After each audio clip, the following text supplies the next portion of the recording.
We now have, for this series of every other month evening discussions, a Patreon page.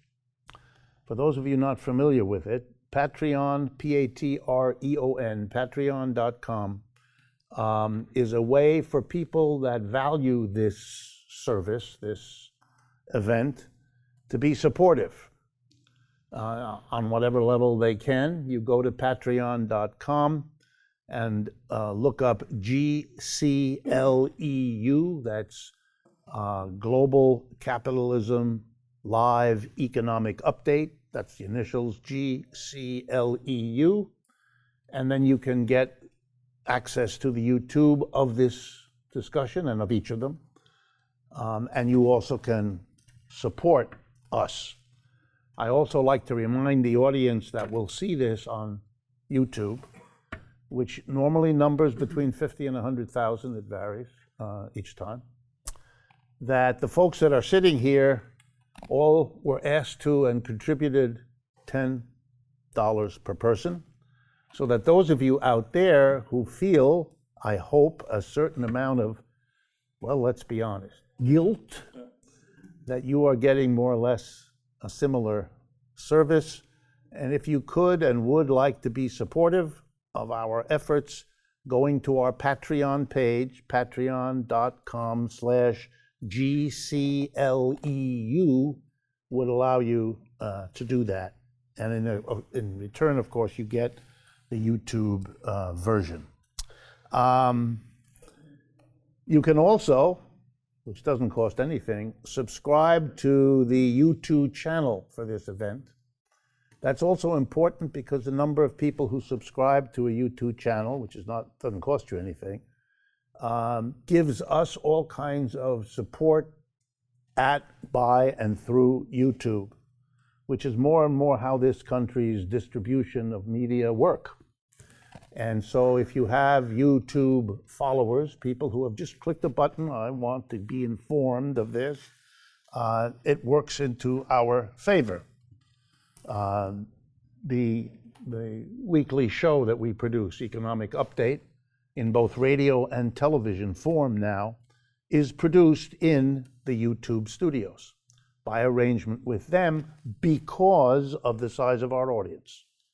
In other words, they came to us, made us one of those offers you could not possibly refuse, because they have the state-of-the-art cameras and equipment and everything else, and that's why our television program looks the way it does, because it's really made in the same way as the commercial television programs are. If you're a fan of our podcasts, and I'm going to tell you something about it, we're doing more and more of that. Economic Update, our weekly and radio TV show, is now also available as an app, as you know, on Apple Podcasts and on Google Play, which are the two major platforms. And you can get, it's very easy to listen to any episode, the latest one, or any other episode you're interested in. You can listen on your telephone, you can listen on any other device that you have through making use of the two platforms, Apple Podcasts and Google Play. And again, just Economic Update is the name of the program, and that's how you follow it. The program is a podcast, but we now have additional, as I say, podcasts, and we will be producing more of them as they are becoming a very important way of getting message out into the population. And I want to mention the podcasts we now produce on a regular basis. One is called Puerto Rico Forward. An attorney in Puerto Rico who follows events there and is a close friend and ally and participant of Democracy and Work, produces a regular analysis of issues of importance, not only to the people of Puerto Rico in Puerto Rico, but the Puerto Rican diaspora here in the United States and elsewhere. If you are at all interested, this is a way to follow events through the lens, the view of a critic, of a social critic, and a very good one who's also a practicing attorney in Puerto Rico. The second one is a podcast that's called Capitalism Hits Home, produced by Dr. Harriet Fraud, who is a practicing mental health counselor here in New York City. She appears on the program, on our weekly program. Some of you have seen her there. She produces an analysis of what she calls the other depression, not the one in the economy, but the one inside so many of us, if not all the time, well then often. And she tries to connect it to the larger social and economic issues, and that's a regular podcast that you can access. And finally, we have now a regular podcast produced by Professor David Harvey. Some of you know his work. He is a very prominent, what do you call him? Economist slash anthropologist slash geographer slash several other things. He's a professor, a distinguished professor at the CUNY Graduate Center here in New York City, but is one of the best known Marxist theorists in the social sciences period around the world. And he produces for us and for our channels something called David Harvey's Anti-Capitalist Chronicles, his choice of name.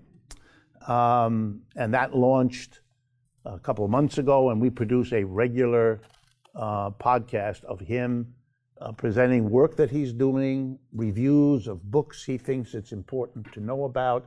It's a way of tapping into his brain, as are the others, Dr. Fraud's and Puerto Rico Forward. It's a way of being engaged with people doing really wonderful work in the analysis of what's going on in the country. And it's just part of what we want to do, which is to become the place you go to get this kind of work. And finally, we do have something called the Democracy at Work store. And all the items there are made by co-op unions. That's the beginning of a movement now in which unions themselves are undertaking to set up and operate co-ops, where the co-op is unionized and the union is co-opized, if one can say that. And if you're interested in some of the items there, they are interesting as gifts. And again, of course, there are ways of supporting us. You just go to our website, democracyatwork.info/store, and all of the relevant information is there for you. Okay, so much for announcements. Let's turn then to the economy. And before I jump into the topics and so on, I want to say, because a number of you asked me, that if you are feeling anxious about the economy, nervous, insecure, you should be aware that that means you're paying attention. This is not a bad sign. This is not something wrong with you. This is something going on in the society, and you're feeling it or seeing it or sensing it or reading it, or you should be.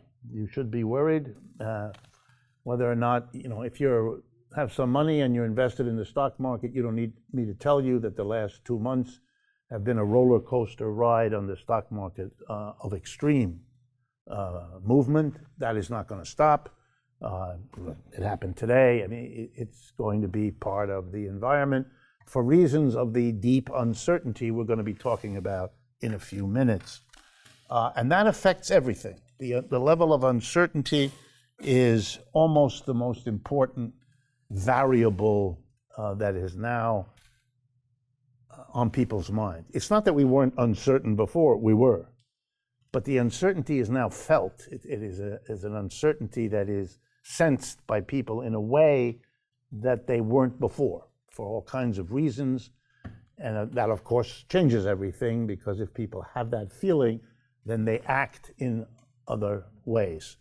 The algorithms that run the stock market, because in fact, most of the transactions in the stock market are really not made by people. If you're not aware of that, they are now done by computer under a program that is set up long before today's events to sell or buy things depending on what's going on, automatically without the intervention of an active decision maker.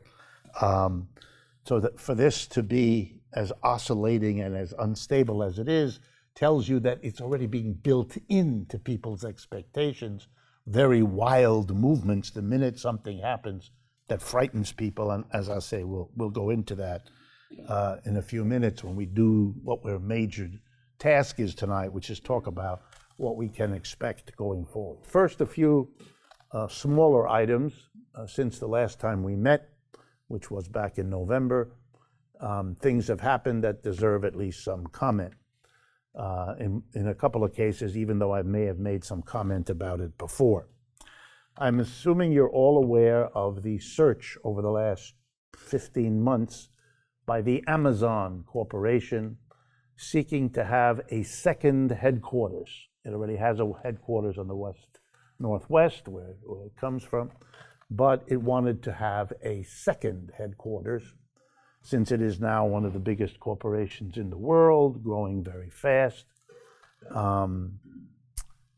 So they arranged for a contest.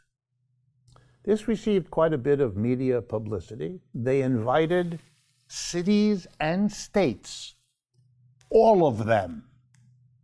You have to take a step back here. You have to appreciate arrogance. This is a corporation that invites the 50 states and literally thousands of cities to compete to be the place where they will construct their second headquarters. And by compete, what? In New York law. Well, yes. It's a wonderful example of how losing can be winning and winning, but we'll come to that. But even before we get to that, I want you to appreciate the meaning of this. The cities and the states compete for a corporation.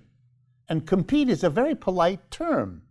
The better term would be beg, or bribe, or maybe beg and bribe.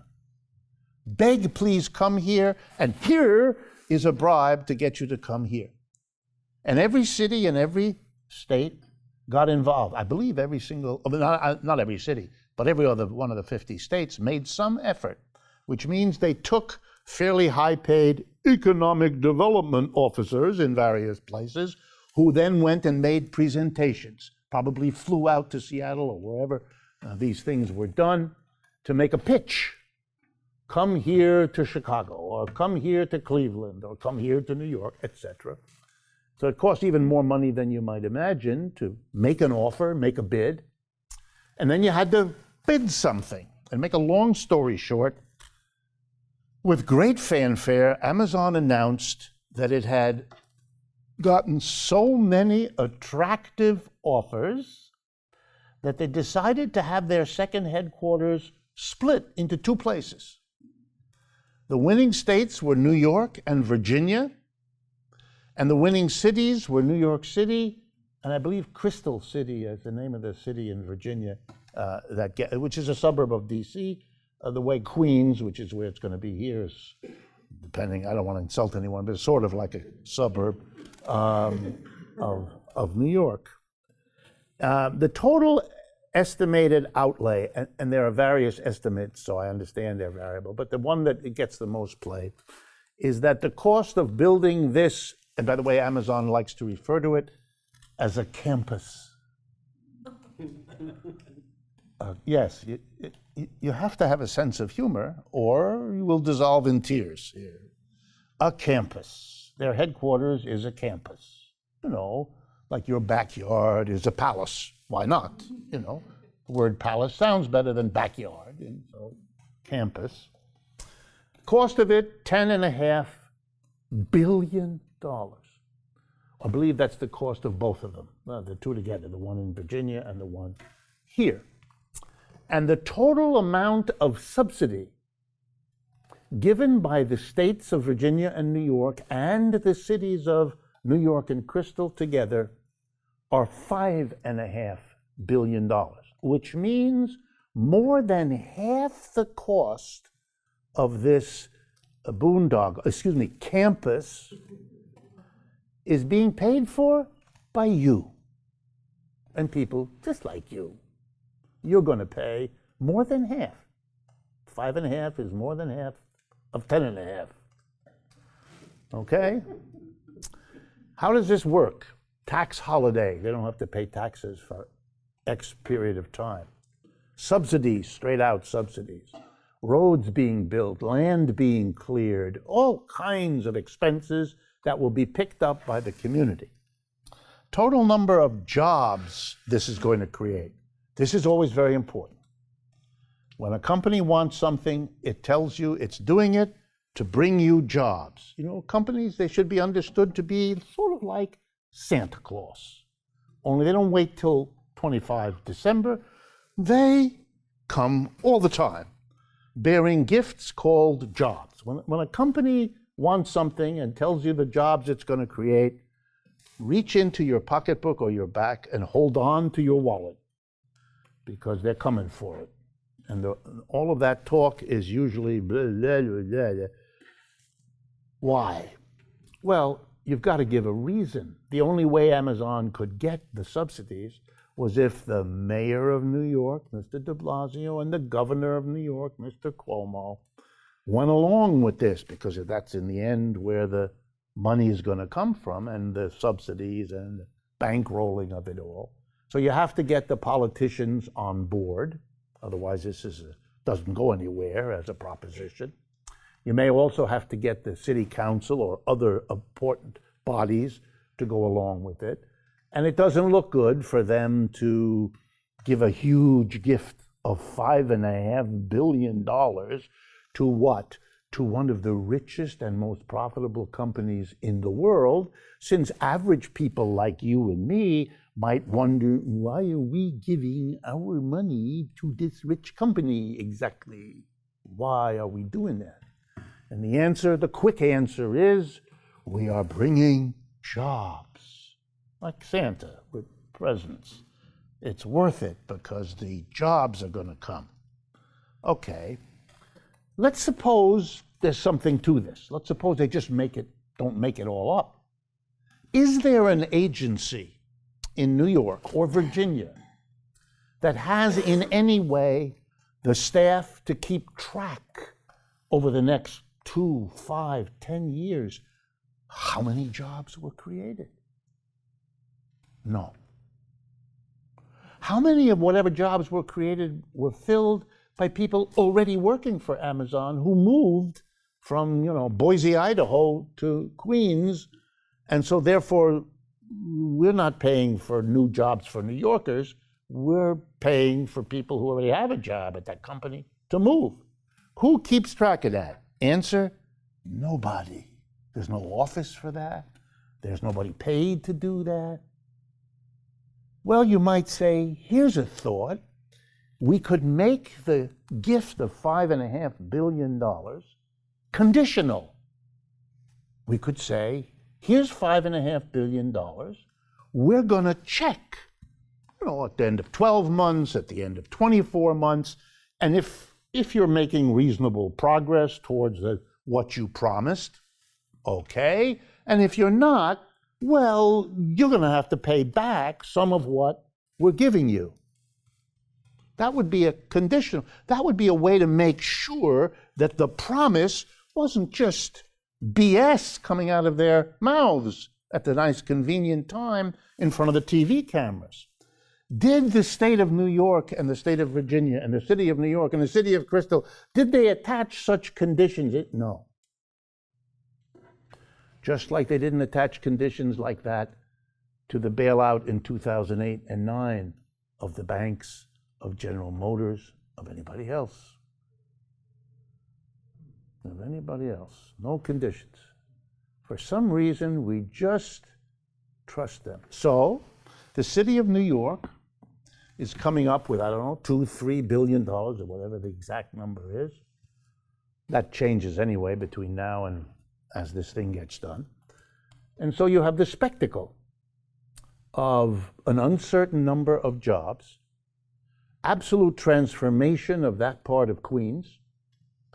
The rents in that area will go up through the roof, as they always do. That will make sure that people who can't afford it are pushed out of that neighborhood. We will have sudden and dramatic gentrification of large parts of Queens as people are brought in who get those salaries at the headquarters and can afford to bid up and renovate apartments, and everybody else is pushed out. Traffic will be transformed. Whatever the subway traffic is will be transformed. who's going to pay for that? I don't mean pay in money, but who's going to deal with all the social disruption? Nobody. There's no office for it. There's no function for it. It's extraordinary. The city of New York has the filthiest subways on earth. We are not going to clean them up. We're going to give the money that could have to one of the richest corporations on this planet to have a campus in Queens for 25,000 people. We're not going to clean up the subways that, according to our subway system, carries 1 million people every day. So we're not going to improve the experience of that 1 million people every day because we're going to give that money that could have done that to a company that will hire 25,000, which if you put a fraction, you put 25,000 in the numerator, in the million in the denominator, the numerator is small relative to the denominator. We are not helping large numbers of people in order to help a small number of people who are highly paid by one of the richest corporations in the world. I mean, I don't know about you, but the morality of this should take your breath away. But it's all justified because it brings jobs. If the city of New York and the state have to spend $2 to $3 billion funding this headquarters for Amazon, which could have been done 50 other places, then that's either two things for the city and state to do. They're either going to have to make up that money by taxing the rest of us to do the things it might otherwise have done, or it will forego doing those other things because the money has been used for Amazon and therefore it's not available. So either we're going to do without social services or we're going to pay more in taxes. Those are the two options. And that will have effects on jobs, probably more than 25,000 of them when it all plays itself out. So even on that score, there's no real gift at all. This kind of thing was dramatic because it's Amazon, but it goes on all the time in the United States and indeed in other countries. Large corporations now, as a matter of course, play off one city against another, one county against another, one state against another, one country against another. It's very nice to have a lot of countries because they can all bid for wherever the next Coca-Cola plant is going to be, or the next IBM factory, or the next Amazon warehouse. And they all come and they beg and they bribe to get, that's how location decisions are made. My fellow economists do studies about optimum location. Optimum schmoptimum. Optimum is who pays? Who's going to give us develop? Does Amazon have to be in the suburb of New York? Well, they were very clever. They put out statements about how New York is a wonderful place and lots of art and museums. Just, whoa, like they really care. You notice where the Amazon warehouses are. They're all really close to museums. No, they're not, because they don't give a crap.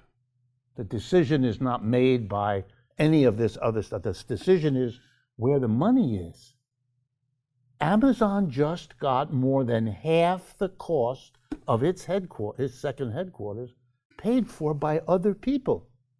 Do we, as the public who pay for this, do we therefore get a little more than half of the profits they earn by virtue of having these nice headquarters? Not at all.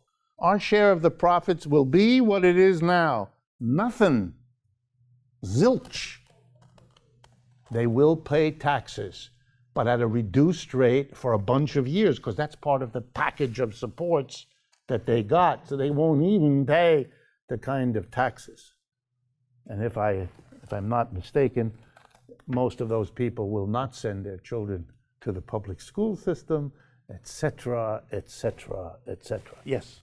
Good question. Is this a done deal yet? Have they get around the public authority control board or not? My understanding is they're partway through it. They have gotten some of the permissions, but not all of them. so that they're still worried that there are ways that the public can intervene either to change the terms of the deal or maybe even to block the deal. But with, yes, sending it is not the problem. No, but you're a well-known personality. A couple of years ago, I was invited by the New York Times to write an op-ed, which is how you get this done. I was honored. I thanked them. They asked it be done quickly. I did it.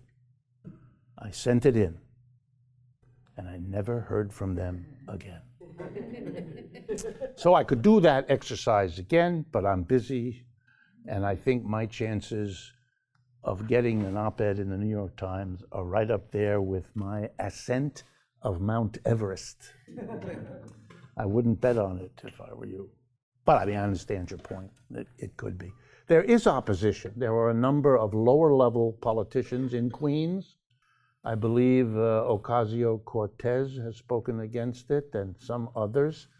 So there may be, if there's some sort of movement that gets going, then there may still be. And even if it isn't within the legitimate official, if they make enough noise, then official disappears. It's always that way. Official is the rules that are put up in the hopes that you actually follow them. But if you don't, well, then the rules, now they become negotiable. You'll hear more about that because I'm going to tell you a little bit later about what's going on in France, which is very dramatically obliterating all the rules because the mass of people just are in the streets and are not listening to the government. As I'll explain to you, they're getting an enormous assist by a government whose incompetence and idiocy are so extraordinary that there's a content. They now, Mr. Macron is running neck and neck with Mr. Trump for sheer, I can't believe what this man says and does. He wasn't in the running before, but he has really, in the last few weeks, Mr. Macron is really, he's going to win. He's going to outdo Trump. And the French may develop a new word, Trump, to cope with, rename him. I'll come back to that later. Anyway, so that's the Amazon story, and it's important not just for New York, because it's an extraordinary process in this country and in the world where we allow these political jurisdictions to be subordinated to the capitalist enterprise, to be in this begging position to offer more and more of the public wealth to the private company. That's what's going on. There's a shift of wealth. Or as the conservatives like to say, this is all a redistribution of wealth from the public, which is everybody, average paid taxpayers, etc., into the hands of the already richest entities. It's fundamentally the shareholders of Amazon that got a wonderful deal here, and those are, I assume you all know, the top 10% of people in this country own 80 to 90% of the shares. So if you're doing something that's good for shares, you're doing something for the top of the income distribution. Okay. Next item, just a comment, because it's sort of sad. I don't know about you, but when I grew up in the towns that I grew up in here in the United States, the one store that existed in literally every town that my parents moved to was a store called Sears Roebuck. And so, you know, for those of you who like to go through rituals, you might want to have, in some private moment over the next week or two, just a little moment of silence for the death of Sears Roebuck. It has been dying a slow and steady death, helped by Mr. Lambert and certain other large financial capitalists who, like vultures, are picking up what's ever left of the Sears empire. Sears is not just a store, that's finished, but Sears is a real estate thing because it has these stores that have been there for 30, 40, 50 years, often in the middle of town. The store is a loser, but the land that the store sits on is very valuable. So people want to get their hands on that because they can knock it down and put in a condo or an apartment complex or a mall or something. And so it becomes interesting for that reason financially. And so they're sort of ripping it apart. every year for the last several, there's 50 or 100 Sears stores that are closed, usually knocked off, and then the land sold and so forth. But it is also part of the disappearance of what? The disappearance of what the United States' capitalism used as its number one justification for most of the period from, say, 1950 to almost the present. The notion that capitalism in this country produces a big, comfortable middle class. That yes, it has its flaws and its problems, but look at this number of people who have their own home, their own car, et cetera, et cetera, et cetera, and compared to the condition of working classes in much of the rest of the world, it's pretty impressive. And what you've had is the hollowing out, the kind of destruction of that middle class, been going on now at least since the 1970s. It started even earlier, but for sure since the 1970s. And it means that the kinds of institutions that served that community, like a Sears, can't survive. They are simply unable to navigate the new situation. They would either have to go upstream to become a fancy store that rich people go to, or go down and become, TJ Maxx or Marshalls or Walmart or something like that. And they've been outmaneuvered by those companies who have grabbed the mass of people. And the Walmart story, which is particularly poignant because it's the major killer of all the others.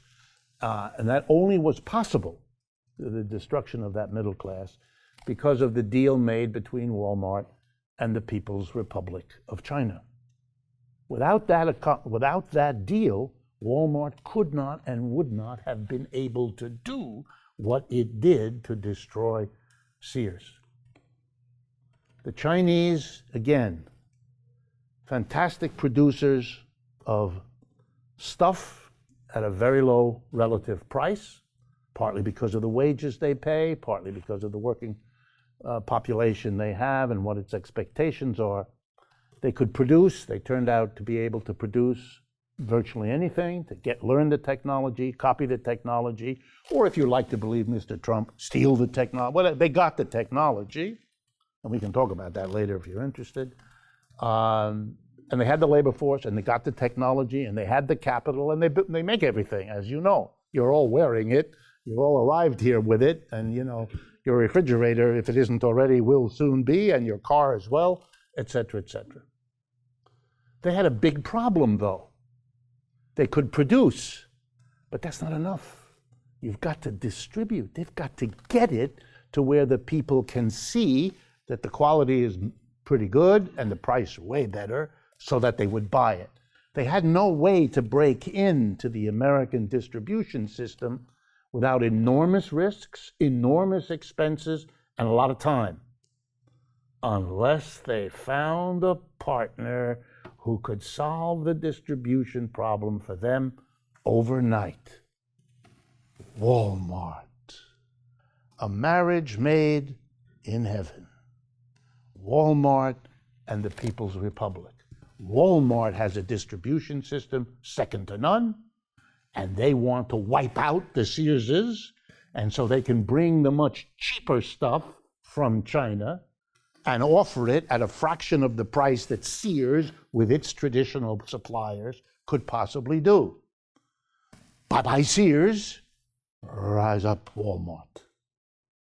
But that is a tribute not just to Walmart's clever marketing. I don't want to take anything away from them, but without the partnership with China, this would have been a very different story, would have developed much more slowly, would have given Sears time to do other things, maybe.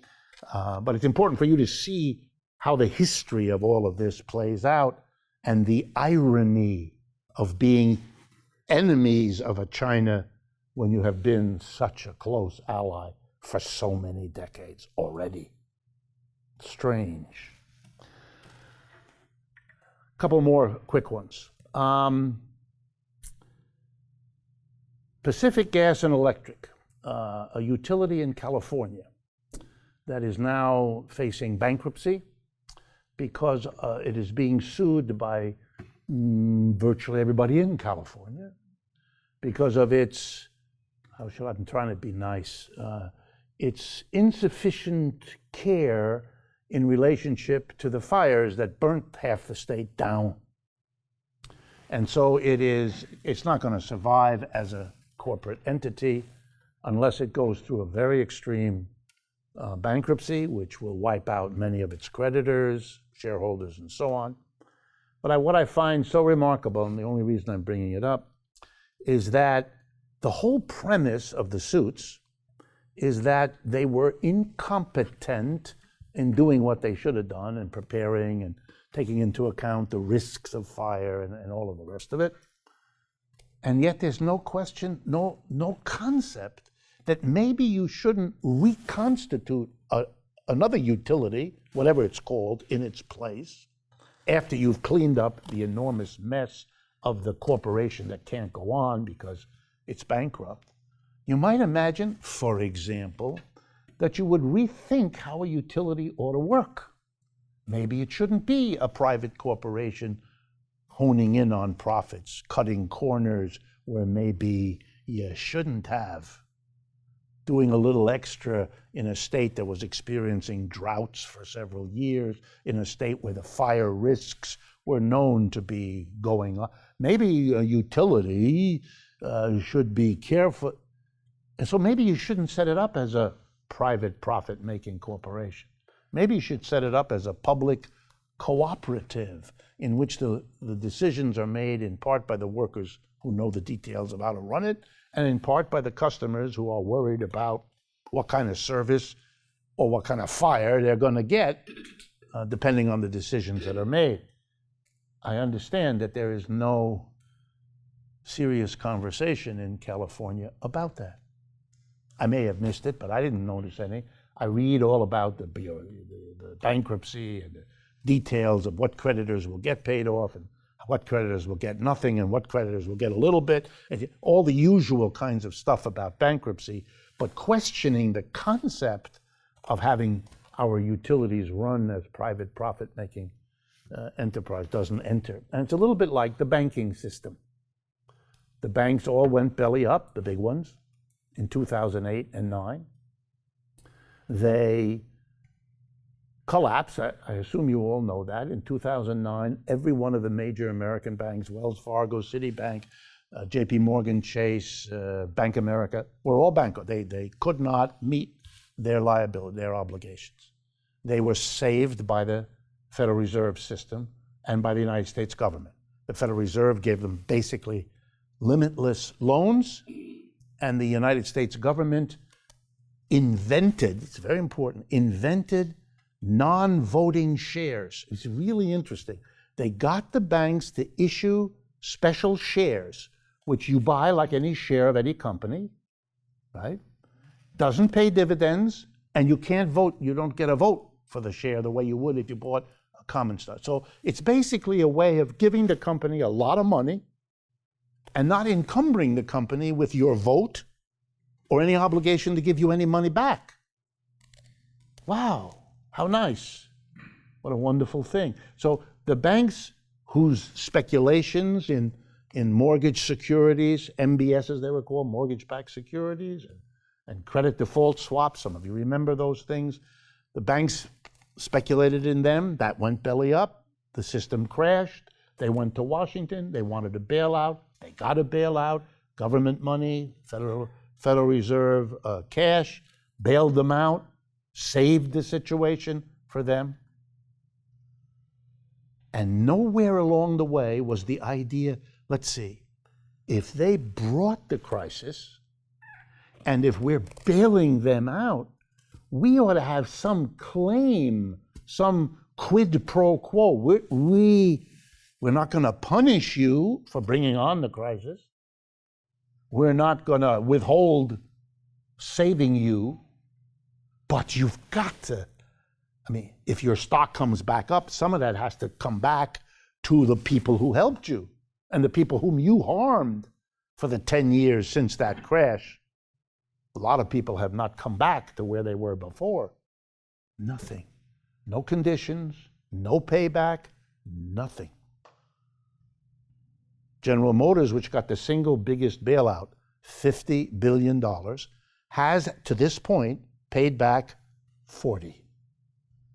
So we're all out $10 billion and paying back no interest. So they had several years. I mean, it's extraordinary.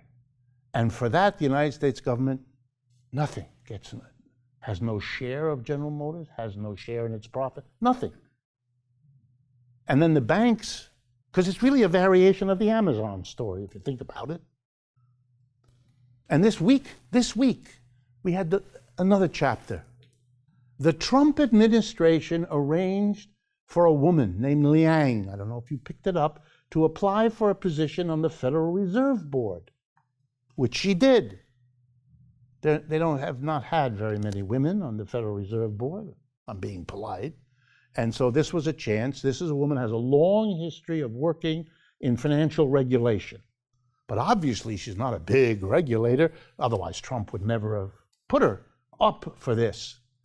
She withdrew her nomination this last week, so she's out of the running. Why? The banks don't want her. She was a little bit more interested in regulation than they want. So let's be clear.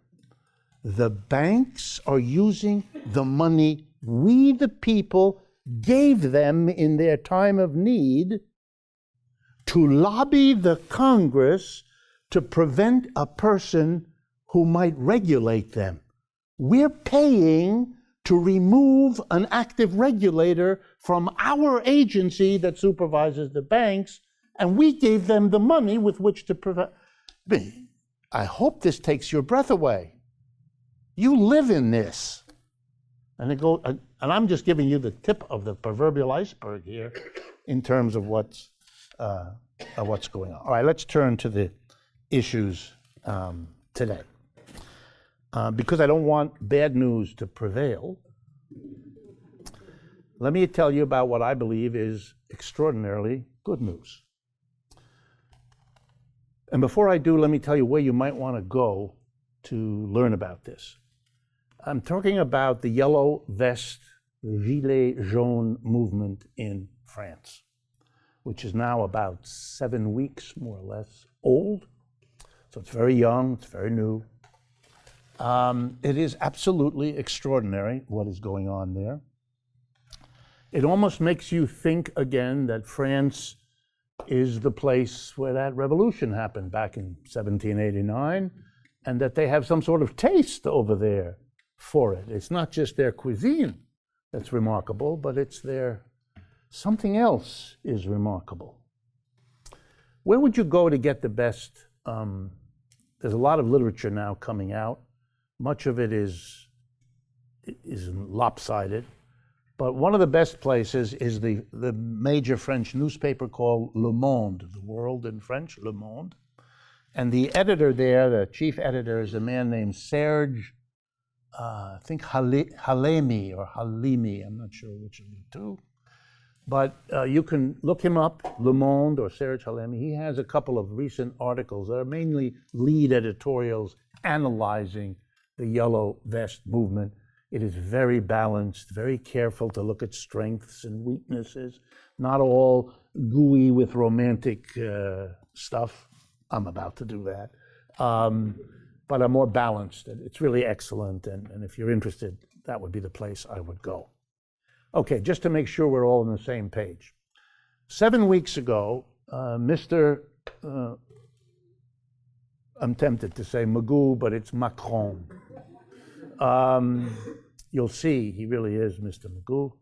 But Mr. Macron, in a fit of excitement about doing something ecological to improve the environment, came to that wonderful conclusion that people like him often do, when it was a question of doing something for the environment, which he hadn't done much about before, that this should be paid for by the French people. And so he slapped a tax on the cost of gas and oil and fuels and so forth to raise the money to do this good thing for the environment. Okay? And a funny thing happened. the French people, I'm talking about virtually all of them, 60, 70%. We know that's the number because there have been consistent Ipsos and other pollings of the French people, and 60 to 80%, depending on the day, are in support of this movement. It is a majority endorsed movement. Very important for you to understand that. It is that way today, and it was that way last week, and it was that way last month. So they went into the streets, and they decided they didn't want it to be a movement of the right-wing political parties. For example, Le Pen and all of that, the National Front that is represented there, or the left, which is now most organized around a man named Mélenchon, that you should know about if you're not familiar with his name. He is the de facto leader of the left in France now. People didn't want this to be a party action. They wanted this to be a popular uprising. They had to come up with something that wasn't emblematic of a political party. So they hit upon yellow vests. I believe if I understand this correctly, under French law, if you have an automobile, you are required to keep in the trunk of the automobile two things. A little red triangle thing that sort of reflects light, so that if you have a problem on the highway, you set up this little triangle, and oncoming cars, their light shines on the triangle, and they see this triangular red thing, and they slow down, or they help you, hopefully, and so forth. And the other thing is a reflective yellow vest, which you are to put on to protect you, whereas a little triangle protects the car. So everybody the French are crazy about cars, so everybody has a car. I'm exaggerating, but an awful lot of people have cars, which means everybody, regardless of their politics, has access to a yellow vest. So this became the emblem, the gilet jaune in French, the emblem of this movement. And the initial thing was to go into the streets, particularly near energy depots where gas and oil are stored and distributed, because that was the initial issue, and to block access. Trucks could not get to or out from these depots as a way of protesting, not that they were going to take care of the environment, but that they were making average people pay. And the arguments from the beginning were, we, the middle class of France, has been squeezed and squeezed and squeezed, both before the 2008 crash and since, and our standard of life is under attack, and we won't stand for it anymore. It's been attacked this way, this way, this way, this way, but this tax on fuel is the last straw. It's the straw that breaks the back of the people's tolerance. That was the initial demand. Very quickly, as the popularity of this blew everybody away, the organizers, many of whom have given interviews, had no fantasy notion they would get this kind of response. They were as amazed by that as the early people to set up tents in Zuccotti Park were amazed at what kind of reaction the next 6 weeks after that, as people set up tents in parks in 300 cities across the United States. You had an even greater explosion. At one point, 700 cities across France, cities and towns, were having yellow vest demonstrations. Quickly, the demands escalated. They began with raising the minimum wage significantly. They included not elongating the pension age, making you have to wait longer. That was rescinded. They had tried to do that. That was rescinded. Most recently, about 2 weeks ago, the demand went up to tax corporations and the rich who had been evading a whole host of taxes. In France, like you saw that with Trump, in France, wealthy people, big businesses, at least those that I know, it's like a sport. You get together in a French person's home in the afternoon or in the evening, and the businessmen regale each other with hilariously funny stories of how they get out of taxes. This one has a special account in Geneva. This one has a special account in Basel. This one has a shell company in the Virgin Islands. This one, and they compare notes on how they get out. It's really fun, and I've been involved in this, and I find it terribly funny. But not in this audience, because you understand what the game is. All French people know this. This is, you know, I always think of that song by Leonard Cohen. I don't know if many of you have. Everybody Knows. Remember that? Leonard Cohen's amazing song, because it tells you this story. Everybody knows. In France, everybody knows, but it's something you don't do much about. It's legendary. Everybody does it. Periodically, French people are caught coming back from Geneva with a suitcase full of money. Sarkozy's career ended when he was caught with money from the woman, what's her name, who's the head of the cosmetic company. I forget her name. What? No, I don't think it was Louder. L'Oreal, that's right, L'Oreal.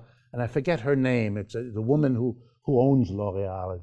She had obviously given him buckets full of money, suitcases full of money, and then got caught since didn't take the precautions to avoid it. The interesting thing that I want, massive. This is the entrance of the people into direct political action. They're not waiting for an election. They're not waiting for political parties. They're in the street and they're making the demands. And they got them. The tax on fuel, gone. The changing of the pension, gone. The raising of the minimum wage, accomplished. They got it. They got things that French politicians said couldn't be done in years, and they did it in 3 weeks. Whoa. You know why this is important? That's right, because everybody can do that. This is a lesson. It reminds you. You know, in the Wizard, isn't it in the Wizard? No, Dorothy in the Wizard of Oz.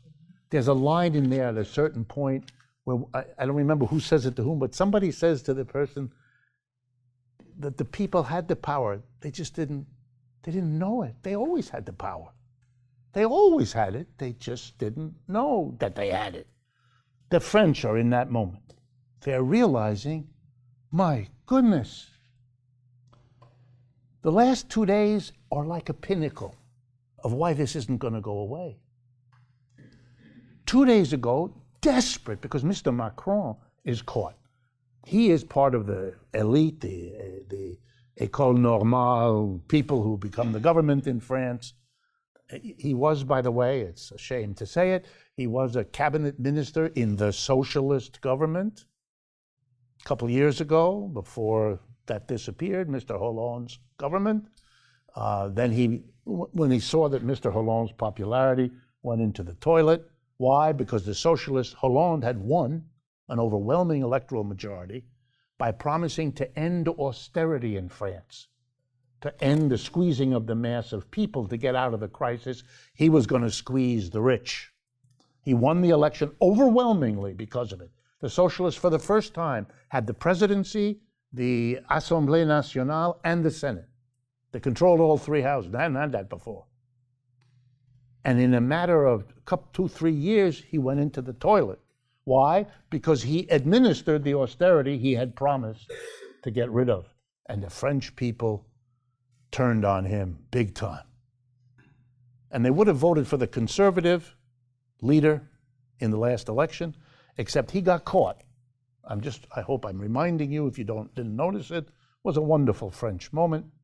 This fellow who was scheduled to win the election, he was the conservative, because usually in France you had the socialists and then the conservatives, like we have Republicans and Democrats, pretty much.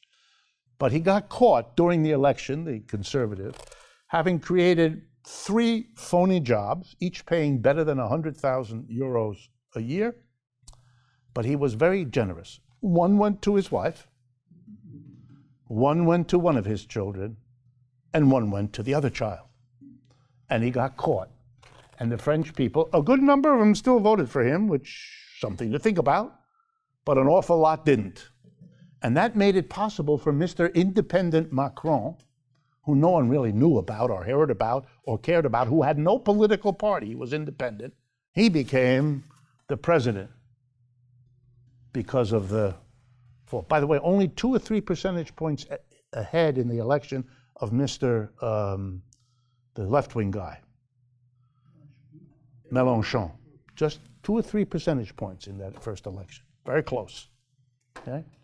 Okay, so Mr. Macron, over this weekend, desperate, because he has to placate the rich, because they're the ones who run everything in France.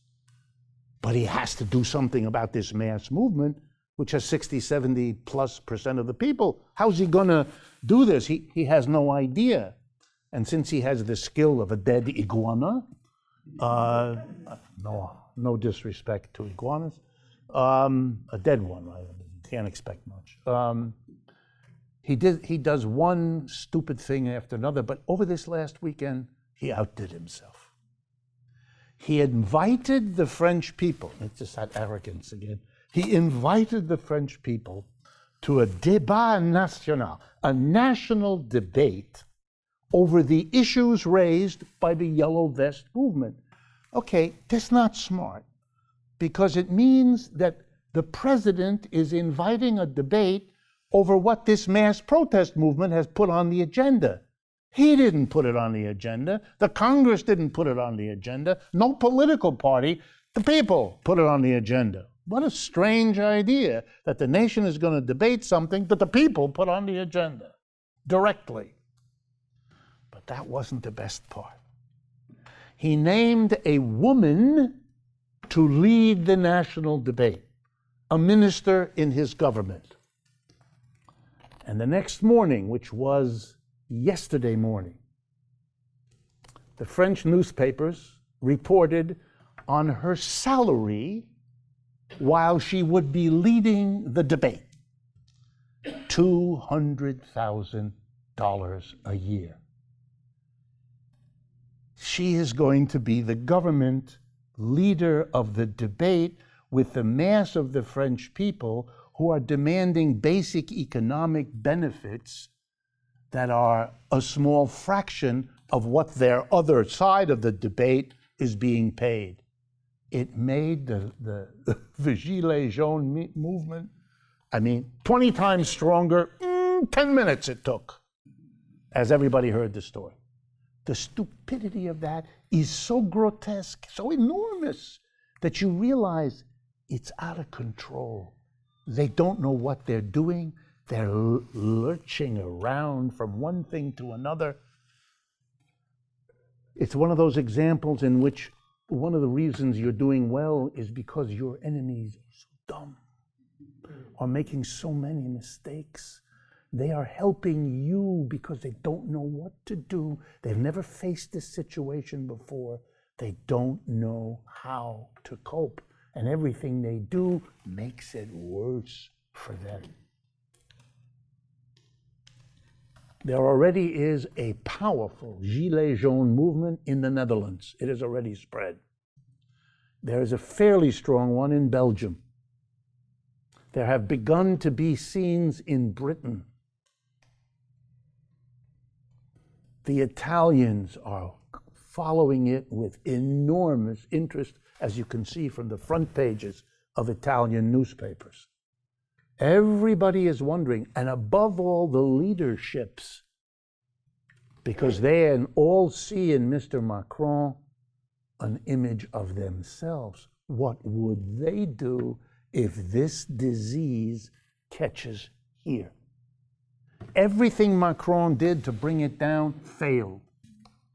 There were scenes, some of you saw them, because one of the few things that got picked up in the United States was when there was violence, which was particularly in Paris. In certain parts of Paris, the Champs-Élysées and a couple of other areas, there was demonstrators set cars on fire, threw rocks through windows and stuff like that.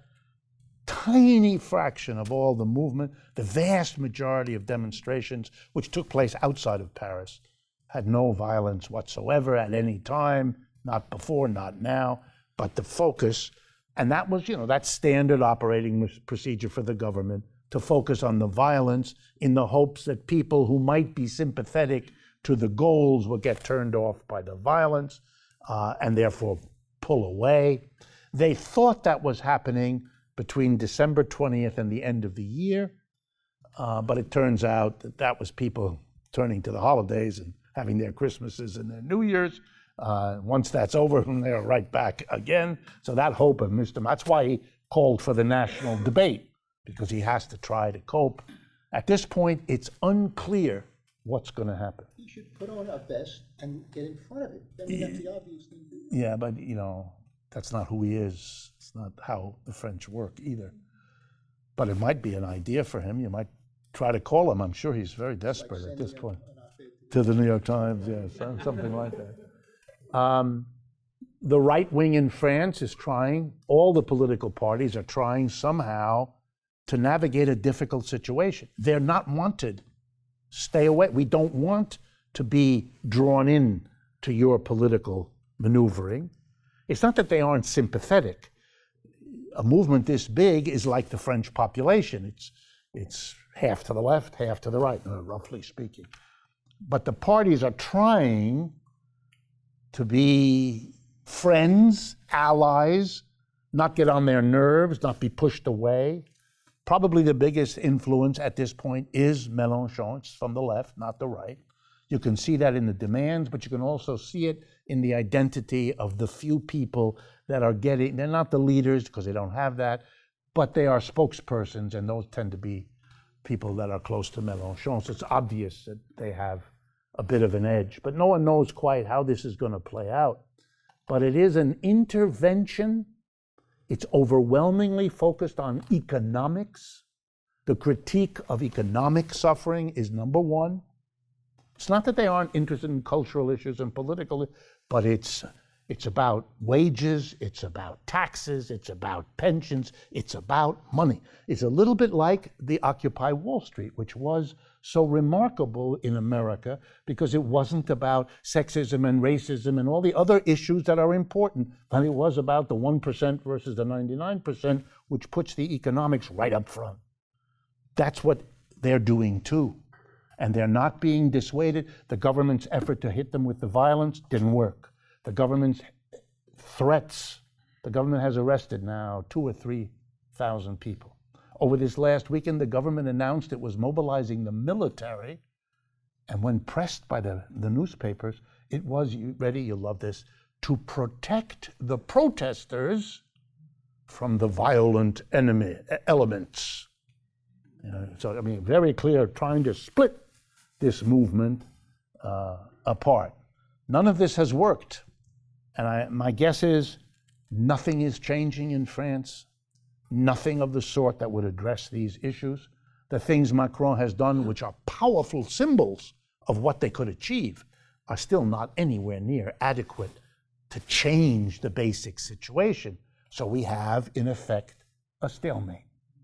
A minority government confronted with a mobilized population, which has already won all kinds of things that the doubters had said you could never win. So they are in a very powerful position, unlike anything that one has seen for a long time. That's why it's important for you all, please follow this, pay some attention. Google is a lovely instrument. You can, Google any of these words and take you right to the newspapers. And again, the Le Monde in France, its stuff is published in English. So you don't need to read the French to be able to get at their coverage. Okay, next item. Isn't it interesting that no politician in the United States of any stature has tried to get out in front of this? Put on a vest, literally. I ordered one. But my guess is that you will see. It'll take a while. It usually does in the United States. But there will be somebody who thinks through that maybe putting on a yellow vest might get a lot of interest among your fellow citizens if you were to wear it. I've got vests available, by the way. Okay, we have an offer. See that? How quickly it can go. How quickly it can go. Or maybe we should have in the United States some other color, so let them have the yellow, we would have, I don't know, green. Ecological vests or something. Or red. Even better, that's right. Okay, debt.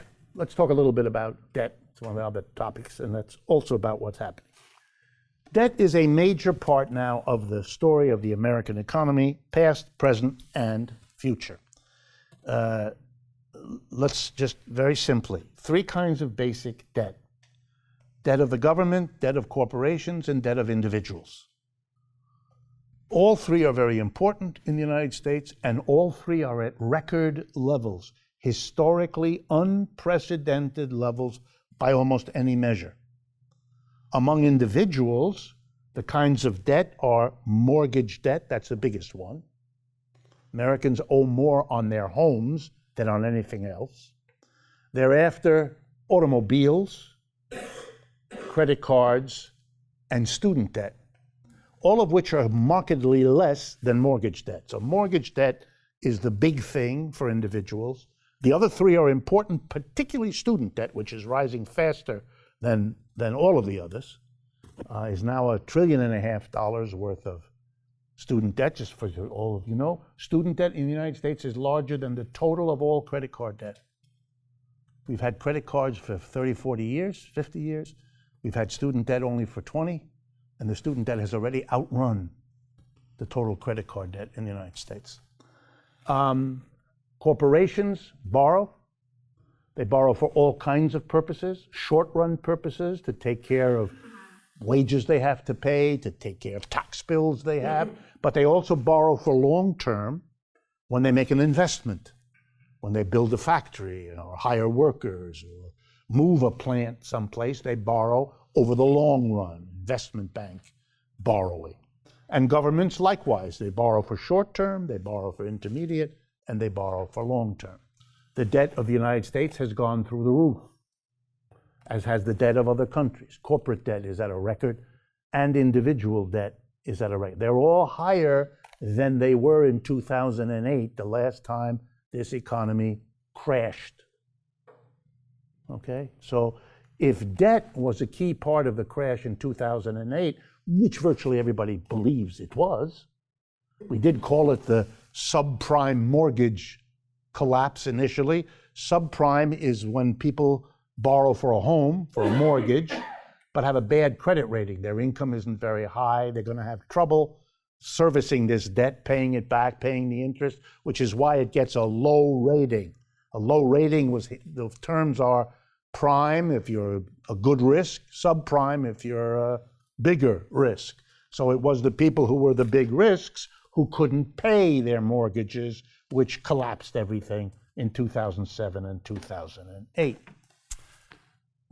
So we have more debt, mortgage debt, than we did then, more personal debts of all kinds than we did then, more corporate debt than we did then, more government debt than we did then. So if there was to be a lesson learned that we had gone too far in the debt so we couldn't pay and the thing crashed, then that lesson has been forgotten.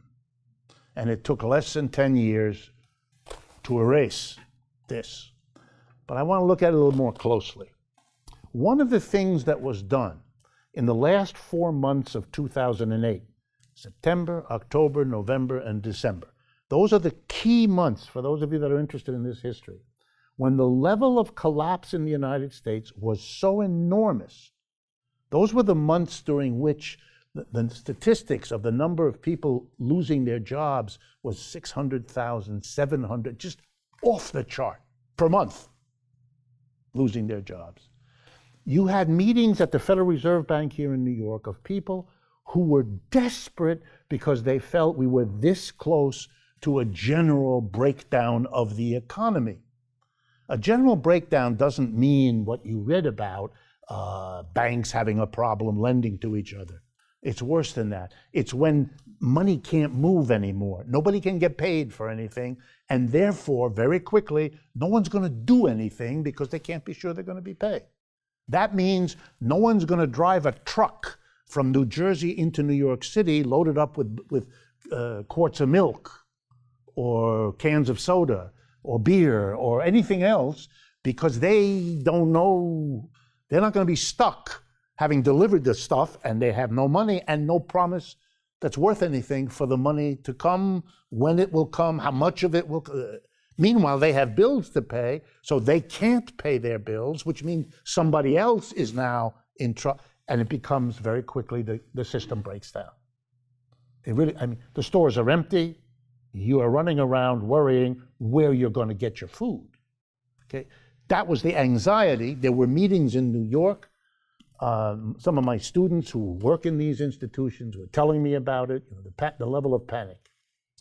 One of the things that was done, very important for you to understand, one of the things that was done, well, there were two things that were done. Number one, a big stimulus program. George Bush, in the final months of his term, did it, and then immediately when Obama was elected, he had a huge stimulus in the early months of his new administration that starts in 2009, in January of 2009, a stimulus. What does that mean? The government is spending money like there's no tomorrow.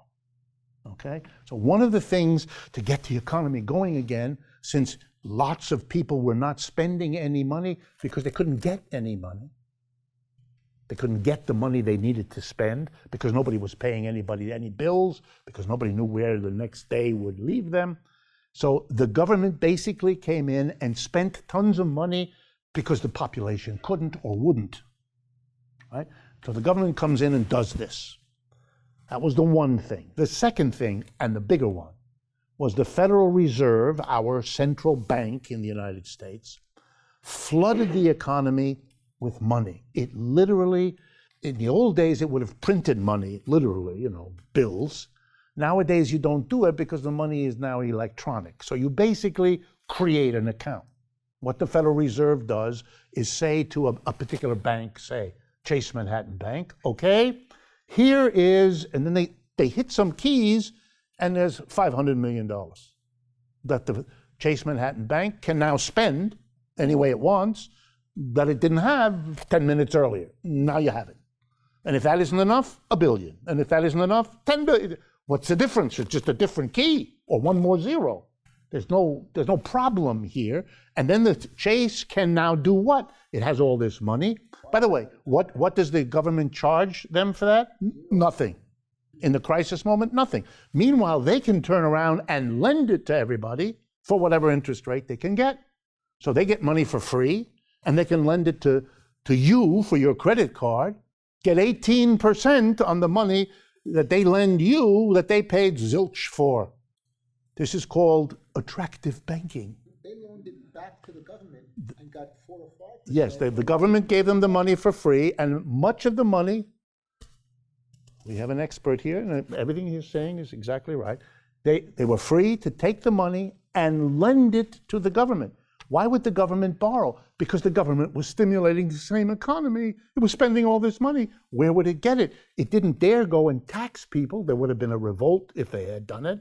And number two, that defeats the purpose, because then what the government is spending more is less that the people have to spend. So you don't do that. So where do you get the money to stimulate the economy? Where did Obama get it? He borrowed it. From whom? From the banks. Where did the banks get the money to lend to the government? They got it from the Federal Reserve. Does this strike you as lunacy? Good. Then you're beginning to understand. The banks had a no-lose proposition. They basically got free money from the government, which they lent back to the government for 4%. If I had more time, I would stop now, and we would have an interlude of the national anthem. I would let you, and I would ask you to put your hand over your heart. Sorry. Put your hand over your heart just to give this the patriotic support that this economy deserves. That's how we did it. How did the Federal Reserve make this all work? By dropping interest rates to next to nothing. Why is that important? Because it makes it easier for people to borrow to spend money. There wasn't enough. People were scared. So you induce people to overcome. whether these people are businessmen or women, or whether they're individuals thinking about doing something, you make the cost of money virtually zero, right? You all notice that over the last 10 years, interest rates dropped like a stone, not only close to zero, but in many countries, including this one, for periods of time, interest rates were negative.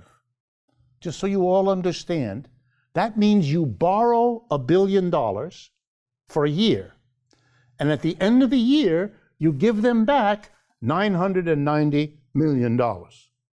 You give them back less than they gave you because the interest rate is negative. This is called an inducement to borrow.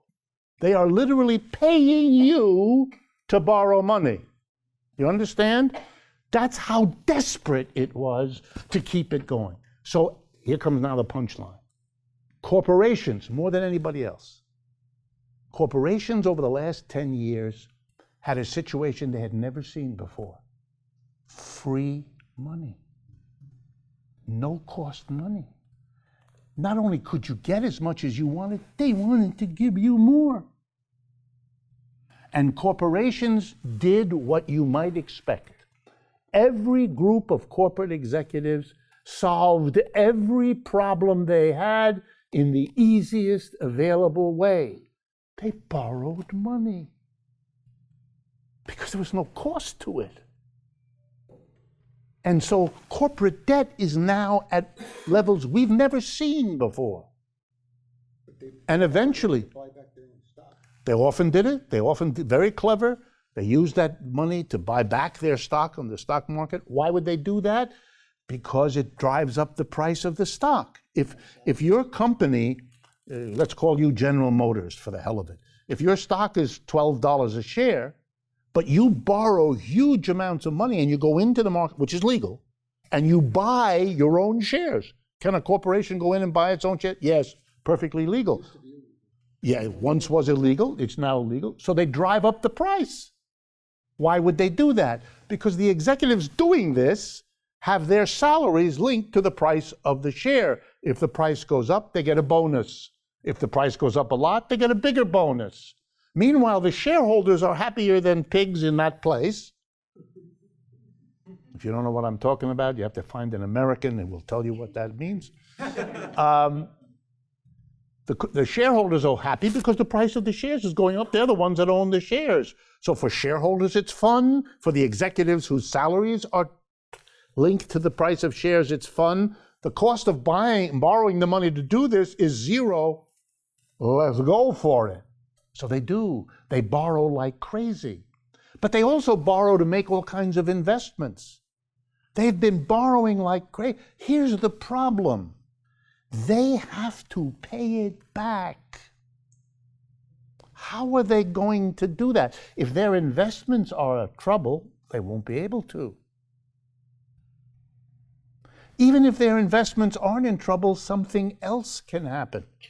And this is also what happened the last 2 or 3 weeks. The Federal Reserve, at the end of a 10-year period of pumping record amounts of money in the economy, is worried. Why? It's worried that that money, which went into the economy and ended up being used to boost stock prices, could be used in other ways. It could stop going into stock prices, and it could go and look to buy real things, land, building, gold, paintings. You get the picture? If that money, enormous amounts, were to start running after real objects, it would drive up their prices, and that's called an inflation. That's when prices go up 5-10% every year, or if you're not in good shape, every month. Has that happened to countries? Yes, all the time. It's happening to half a dozen countries around the world right now. The fear of the Federal Reserve is the money is there to do that. And if people began to think that the stock market wasn't a safe place to be, if they suddenly pulled money out of the stock market, collapsing the prices of stocks, where would they put the money? they would start putting it somewhere else. And the minute they start buying things whose price goes up, everybody knows where to put your money, in those things, because their prices are going up. The same logic that rushes into the stock market when it's going up now runs out of the stock market and runs to buy gold, land, buildings, and other real objects. That's their fear, because that means the price will go up, and the mass of people who depend on wages, those will not go up. And we will all be caught between the wages going nowhere and the prices going up quickly, and that will make the people angry. And that's dangerous. So the Federal Reserve came in during 2018 and raised interest rates 4 times this last year. And they were on schedule to do it again this year. But they can't. If you read the financial press the last few days, they're not going to do it. They were supposed to, but they can't. Why? Because all these corporations that have all these debts, those are coming due all the time. And what a corporation does when the debts come due, it's called rolling it over. They can't pay it. They don't have the money to pay those things back. So the way they handle the debt that has to be paid back, which is now bigger than it's ever been, is they pay it back by borrowing it again. But of course, if you borrow now, you're going to pay off a debt that was 1%. And the money you have to borrow now to do that, you got to pay 3%. And that's it, you're done. You can't. So they raised the interest rates in 2018, and by the end of the year, the stock market, ba-boom. And everybody went, oh my God. We're an economy that is living off of the support of cheap money. That's the only thing that got us out of the crash of 28, that's kept us floating. And the minute you start to withhold that by raising interest rates, the alarm bells go off, and the latest news from the Federal Reserve is they're rethinking the increase that they had predicted. They may not raise interest. That's because you can't take the dependent corporate sector, dependent on credit, you can't take that credit away, and you can't make it more expensive. So they're stuck. They're stuck having to keep this game going, which only increases the amount of money being borrowed and therefore increases the debt. The United States is in an economic vice. It can't stay the way it is, and it can't get out. It's desperate. If you read the financial press, you will actually see it. It's not in those words, but you will see it.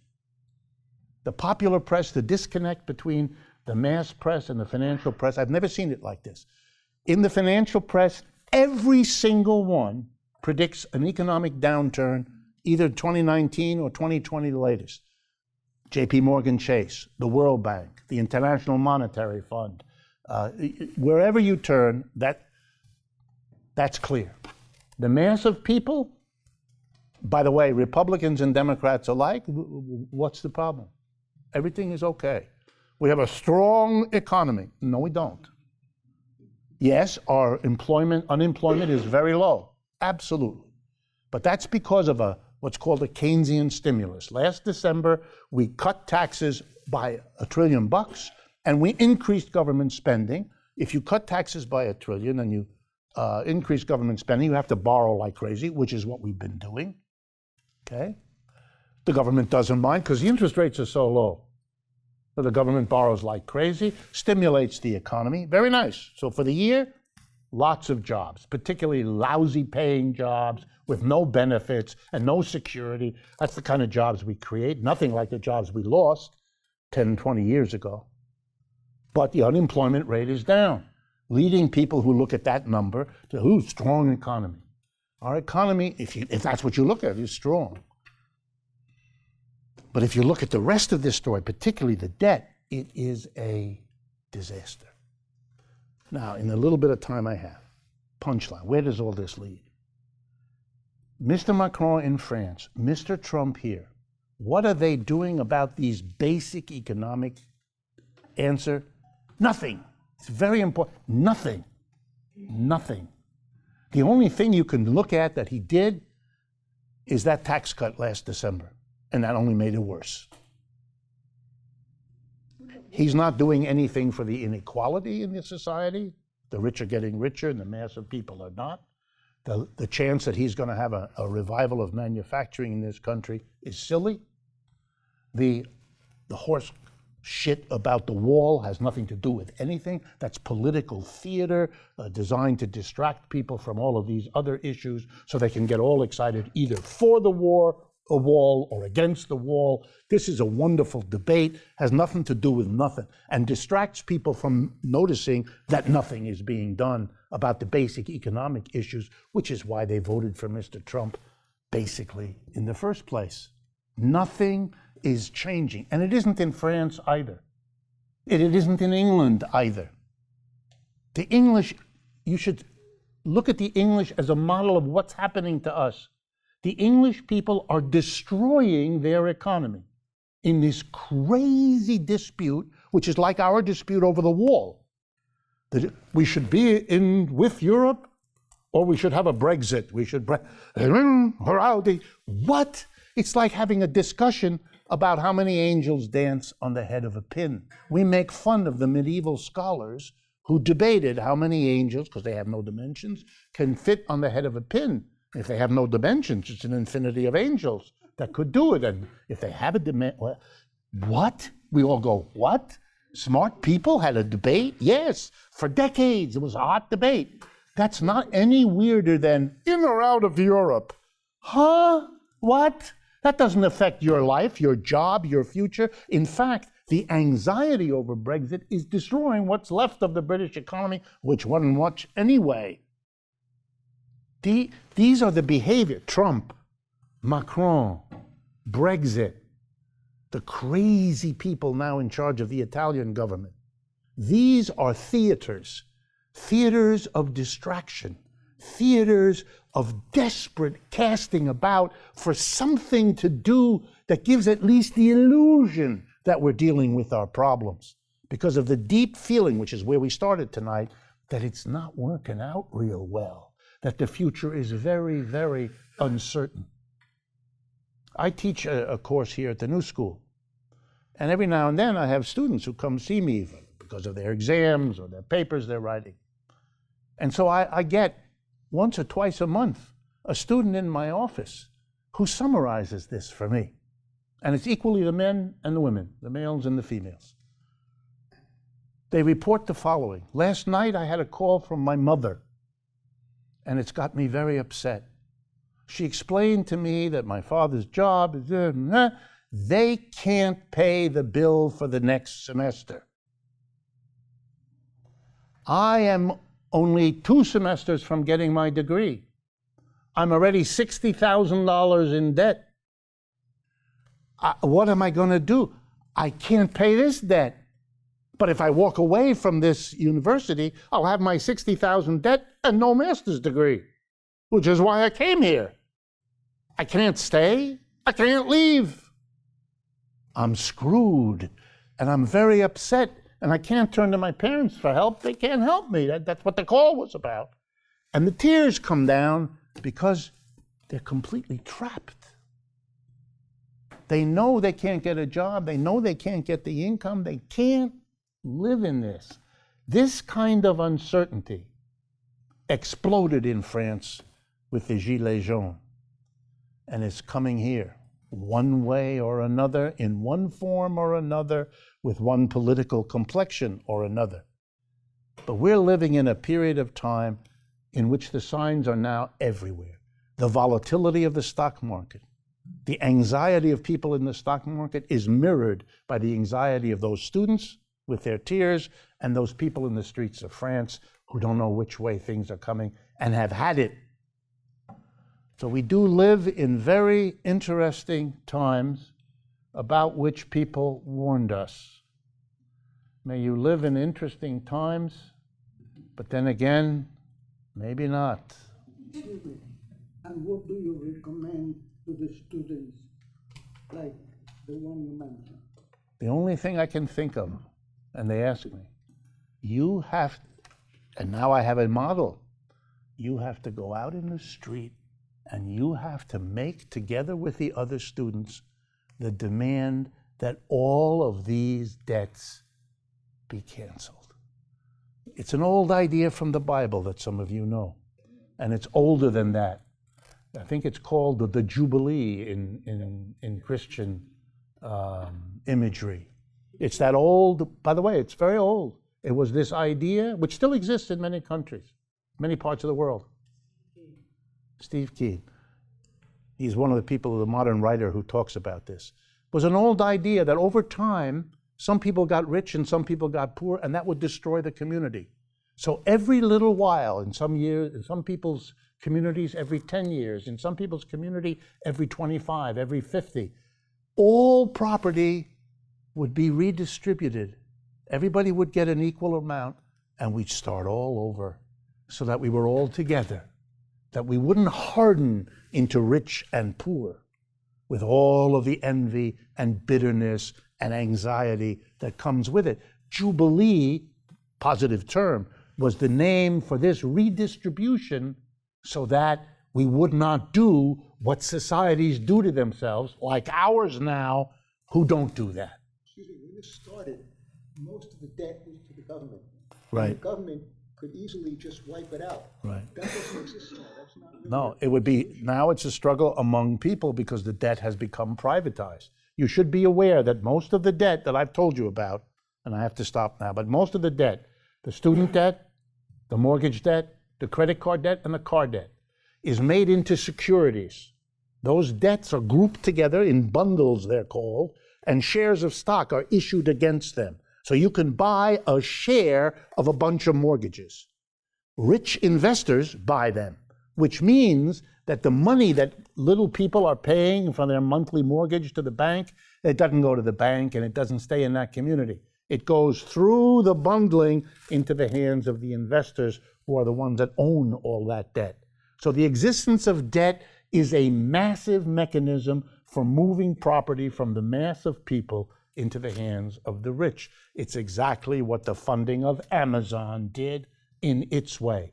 We live in a society that has for 50 years systematically redistributed wealth from the bottom and the middle to the top.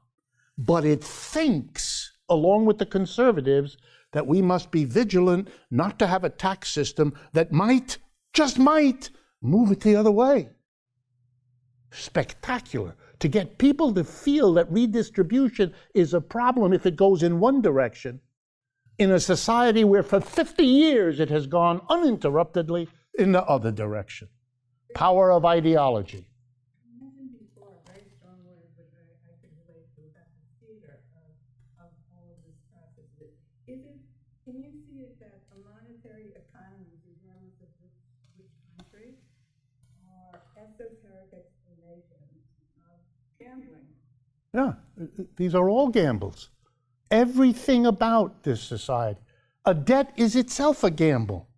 You're borrowing, you know you're going to have to pay it back. You're basically thinking that you will be in a position to pay it back.